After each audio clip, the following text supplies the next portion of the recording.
Pentecost.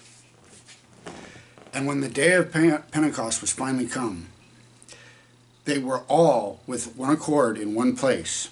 And suddenly there came a sound from heaven as of a rushing mighty wind, and it filled all the house where they were sitting.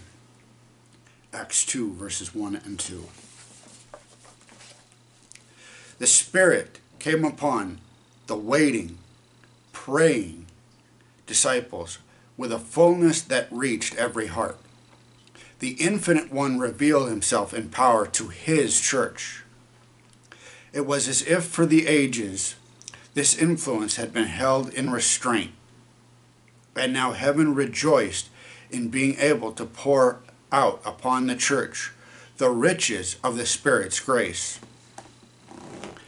And under the influence of the Spirit, words and penitence and confession mingled with songs of praise for sins forgiven. Words of thanksgiving and of prophecy were heard. All heaven bent low to behold and to adore the wisdom of the matchless, incomprehensible love. Lost in wonder, the apostles exclaimed, "Herein is love." They grasped the imparted gift, and what followed? The sword of the Spirit, newly edged with the power and bathed in the lighting of heaven, cut its way through unbelief.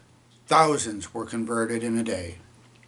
Christ's ascension to heaven was the signal that his followers were to receive the promised blessings. For this, they were to wait before they entered upon their work. When Christ passed within the heavenly gates, he was enthroned amidst the adoration of the angels. As soon as this ceremony was completed, the Holy Spirit descended upon the disciples in rich currents, and Christ was indeed glorified, even with the glory which he had with the Father from all eternity. The Pentecostal outpouring was heaven's communication that the Redeemer's inauguration was accomplished. According to his promise, he had sent the Holy Spirit from heaven to his followers as a token that he had, as priest and king, received all authority in heaven and on earth, and was the anointed one over his people. God is willing to give us a similar blessing when we seek for it as earnestly. The Lord did not lock the reservoir of heaven after pouring his Spirit upon the early disciples.